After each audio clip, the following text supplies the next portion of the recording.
This video is about how demography, so that's the study of populations and population structures, how does demographic factors affect a country's economic growth and economic development prospects. This part of theme 4 is 4.3.2 and it's described as impacts of economic factors in different countries. Stage 1 is the pre-industrial society. During this phase, the population is stable because birth rates and death rates are both equally high and match out against each other. During stage 2, there's begun to be some economic progress, so maybe there's less absolute poverty because there's more food and medical care available. As a result of that fall in absolute poverty that occurs during stage 2, death rates begin to fall. At the same time, during stage 2, birth rates remain quite high. So you've got rapid population growth during stage 2 of the demographic transition model because death rates are falling at a time when birth rates are still well above that and pretty high. During stage 3, the rate of population growth falls as the birth rate gradually starts to fall to a level that matches the low death rate that you've had for quite a while. The final phase of the model is again a situation where the population total is stable because birth rates and death rates are both the same. The employment total in an economy is a function of the supply and demand for that country's labour. The employment level, in essence, then, is the equilibrium quantity of labour. It's the point on the demand and supply curve where supply equals demand. A rapidly growing population obviously is going to increase a country's supply of labour. Economic growth, it has an impact on the demand for labour. This is because if the economy is growing, more goods and services have to be produced. That will increase the demand for factors of production, including labour.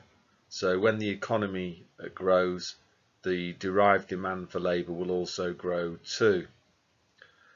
In many developing countries, there's a problem in that the rate of growth of the population tends to be higher than the rate of economic growth. As a consequence of that, the supply of labour in many developing countries grows more rapidly than the demand for labour. So if you can imagine a supply and demand diagram for the labour market, then so supply is growing more rapidly than demand. So the consequence of that is that you get lower wages. Low wages are arguably good from a macro perspective in the sense that low wages will give the country concerned an international price competitive advantage. However, if the supply of labour is growing more strongly than the demand for labour, that suggests that unemployment starts to rise, that there isn't enough new jobs being created to soak up all the extra labour that's entering the labour market as a result of population growth. So it's often argued that developing countries should try to produce products that are best made using a labour intensive method of production, because a labour intensive method of production will create more jobs for every pound of GDP growth than capital intensive industries, soaking up more of this country's plentiful supply of labour. And the more jobs that can be created, the better chance you have of avoiding unemployment when the supply of labour is growing strongly. A rapidly growing population can increase a country's dependency ratio. The dependency ratio is the proportion of the population who are economically inactive, who are dependent on those who are in work and paying tax. In the short run, population growth tends to increase the dependency ratio. There are more kids for every taxpayer to support. So that basically means one of two things. Either taxpayers have got to pay more taxes to maintain the quality of public services, or maybe public services are cut back to a level that can be funded from the taxes that households are currently paying.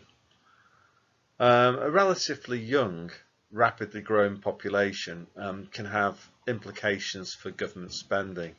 So, for example, in Britain, over the last 10 years, our population's been growing pretty rapidly, and that's caused a problem for the government in that they've had to expand existing schools and build new ones.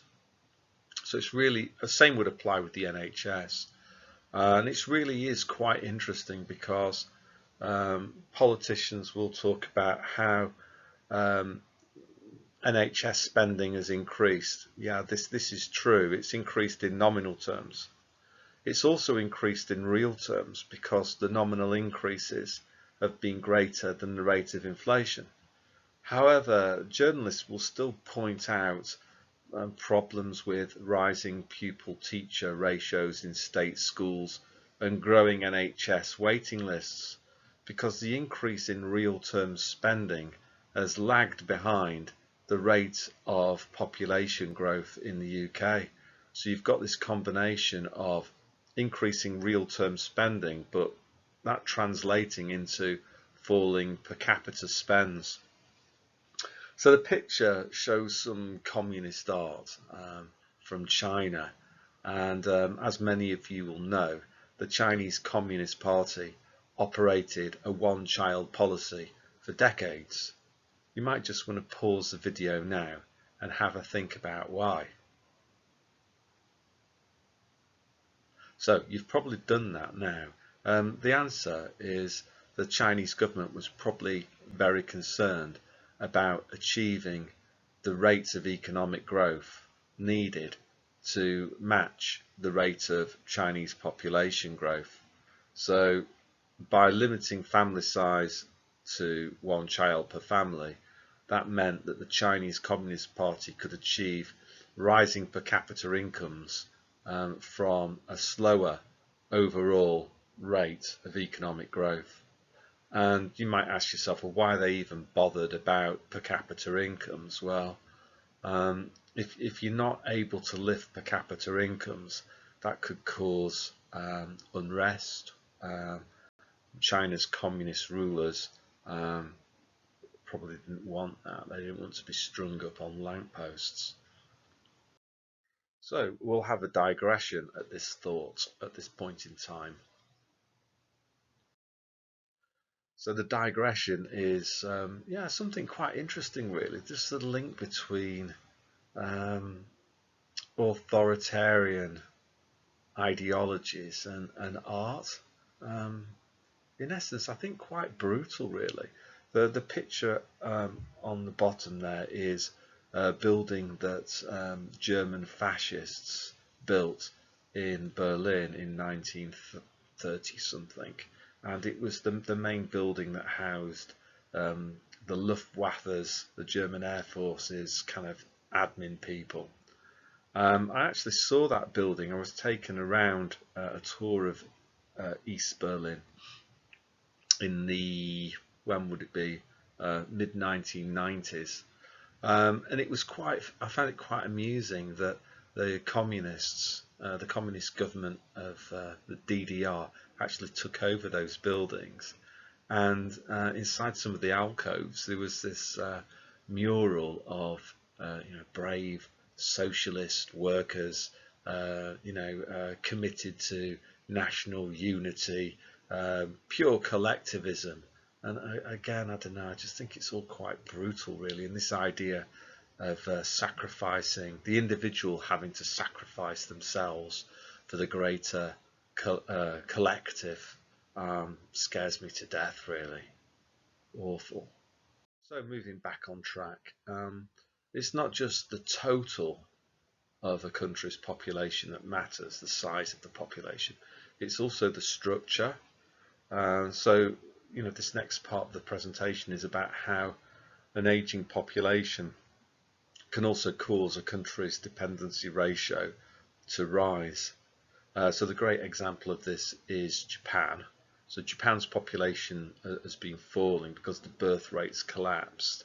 At the same time, Japan is the diet's notoriously healthy. I think they've got the longest life expectancy on the planet, or they had. So what that means is that people living longer, not many young people being created. So the population in Japan is getting older and older and older. With every passing year, a higher proportion of the population is of pensionable age. So that basically means that each Japanese taxpayer has to support more old grey people. That again causes a fiscal problem. Either one of few things has to happen. Either taxes have to go up, or another thing that you could try, what's certainly been tried in Britain, is just to increase the age of retirement, so that you can try to delay when people start to become net recipients of the welfare state rather than net contributors. You want them to be net contributors for as long as possible. So, whack the age of retirement up to 70 or 75, something crazy. That would be a way of dealing with the fiscal implications of an aging population. Get them working for longer, get them paying tax for longer. When they do retire, maybe you only have to pay welfare benefits for them for 10 years or something before they peg out and die. That would be a way of dealing with an aging population. I think that's probably what's going to happen post-COVID in the UK. Yeah, so the title of this one is How Can You Spot a Country That's Got an Aging Population? Well, Italy's population, you should know this as background information. Yeah, Italy's population has aged massively.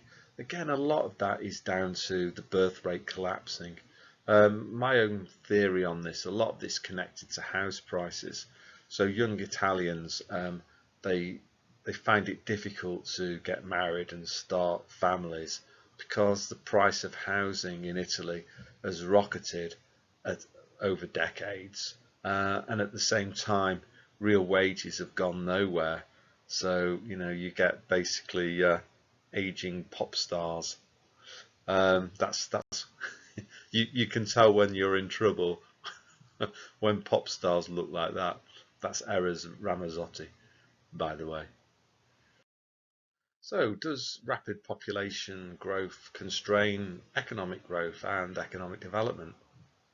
Well, as I say here, if the rate of population growth exceeds the rate of economic growth, mathematically, income per capita must fall. And if income per capita is falling, then people won't be able to consume as much, and that will cause material regression. People won't be able to buy as much stuff as previous generations bought. And again, I think you can see that in the UK. In the 1970s, it wasn't unusual for people to get married and live in a fairly respectable detached house with garden back and front, and before the age of 30, and people had fairly decent lives. Rapid population growth, it will increase family size. It's more kids. So you could argue that kids are expensive, so big population, families have got less money to spend. They're spending more money looking after kids, educating them, buying them clothes and stuff. So they've got less money to save, and that shortage of loanable funds could cause a Harrod Domar style savings gap. which could constrain the rate of economic growth. Yeah, we could look at this next one. Birth and death rates vary between socioeconomic groups, a source of growing income inequality. So, in some groups in society, they, for cultural reasons maybe, each family is still having a lot of kids. It's much harder for people from that background to get on. It might be just something simple as when mum and dad die, any wealth that's been inherited has to be divided amongst more siblings. Yeah, also you could argue that in families that have more kids, that family is less likely to be a dual income household, because at least one parent will probably have to be economically inactive, and be a stay-at-home mum or stay-at-home dad. On a macro scale, if you've got this sort of cultural phenomenon of big family sizes and mothers staying at home, that will obviously reduce the supply of labour, and that will constrain the rate of economic growth. So let's look in more detail at the supply side impacts of demography. So as you know, labour is one of the 4 factors of production. Again, you could stop the video. Let's see if you can remember what they are, the other 3. Do that now. Yeah, so the correct answer is capital, entrepreneurship, and land. Yeah, so demographic changes affect the supply of labour, so they therefore affect the quantity of factors of production at a country's disposal. So rapid population growth theoretically will increase the supply of labour, which will increase the productive capacity of the economy, and that will shift the production possibility frontier to the right, outwards. Again, just some background knowledge for you. A big issue in British politics and economics has been immigration. As I say here, the UK has relied on immigration, in my view, to generate economic growth. Most of the people who came to Britain prior to the COVID outbreak, they found work quite successfully, and that increased the UK's long-run aggregate supply. But that wasn't all. There was also a demand side impact in that the wages spent by immigrants lifted consumption. Consumption's a component of aggregate demand. So immigration also led to an increase in AD, not just an increase in long-run AS.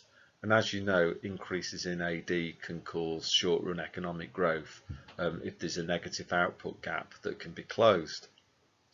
It's also important to point out that immigrants pay income tax on their wages, and the taxes paid by immigrants, you could argue, could be used to fund public services such as the NHS or state education or retirement pensions for old people.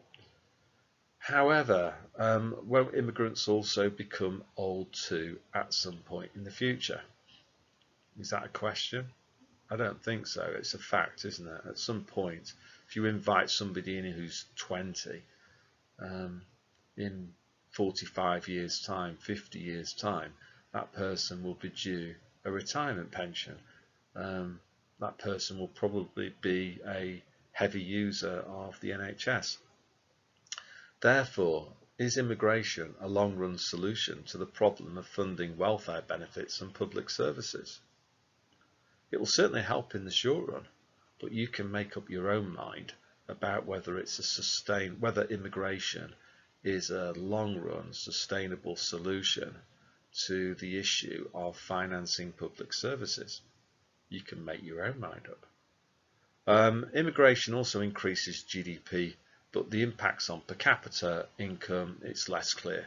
In recent years, the rate of increase in real GDP has been less than the UK's rates of population growth. As a result, after inflation's been considered, per capita incomes have fallen. The people that have been most badly affected, of course, have been the low and the semi-skilled, because they're more likely to face competition from immigrants for their type of work. Obviously, if you're a magic circle lawyer. That's not going to be the case for you. You don't have to worry about I don't know, somebody from Poland, say, coming in and offering to do your job for less. But that certainly is the case on building sites or for cleaners and for people that work in restaurants and pubs, for that matter.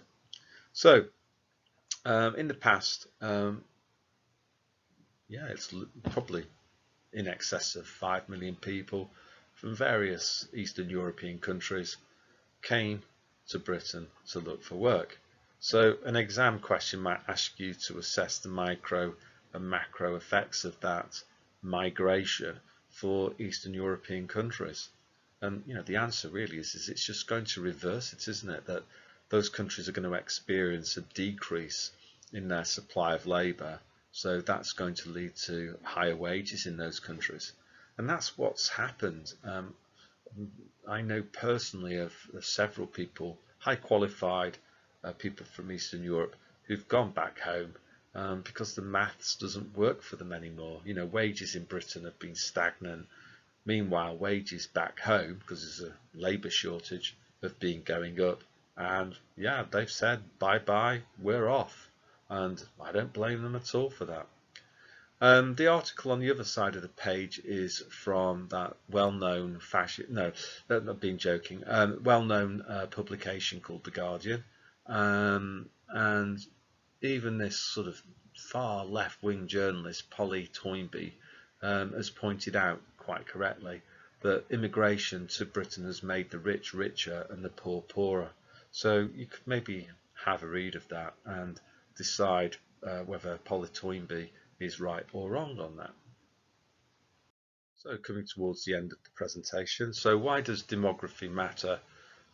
First point is that labour is an important factor of production, so changes in population size or structure have ramifications for the supply side of the economy. The dependency ratio is something that you should know, and it's the ratio of economically inactive people to the ratio of economically active. So in the short run, population growth will increase the dependency ratio because each person in work will now have to support more children. The issue of ageing population is also really important. Many countries have been experiencing this and it's a problem. So Italy and Japan would be your go-to examples. And in both countries, the dependency ratio has risen because each person in work now has to support more pensioners. As I say, one of several things has got to happen. Either the people in work have got to pay more tax, or maybe retirement pensions get slimmed down, or maybe the age at which you can claim those pensions gets extended. Yeah, so interesting things happening in Britain, I think, in a not too distant future on that. There are also fiscal impacts. An increase in the dependency ratio can lead to a structural fiscal deficit. That's the type of fiscal deficit that doesn't fix itself. It's not caused by a recession. It will exist even in a boom. And obviously, if you've got a very old population, those people will be entitled to pensions. So government spending will go up. You might not have as many people of working age, so that's going to crater your tax revenues. So you've got a situation where governments could quite easily run fiscal deficits during all phases of the economic cycle because their spending commitments are way higher than what they're able to collect in tax. And then finally here, labour markets. If the working age population decreases, wages should rise. So that's true because labour will be in shorter supply, it will be more scarce. So again, I think Japan's a good example of that. As labour becomes more expensive in Japan, Japanese firms have reacted to that by trying to automate production, even in the service sector. So you'll have maybe some sort of robot checking you into your hotel room. Or again, maybe this is happening in Britain now. where you've got self-checking checkouts at supermarkets, and the other example would be oh yeah, fast food stores. It's the same sort of thing. You don't have a person that takes your order. You just touch a few screens, and yeah, that means that you don't need to employ as many servers. Can Japanese living standards still rise even whilst GDP is falling? Yes, the answer is yes. It's possible because GDP per capita could rise. So if the rate of population decline is greater than the rate of GDP decline, then mathematically per capita incomes in Japan will go up, and that will cause living standards to go up. Again, I think there's evidence of that happening in Japan. Japan's GDP is shrinking, but living standards are actually pretty good. They've not collapsed, and that's because there's fewer people that GDP has to be shared out between.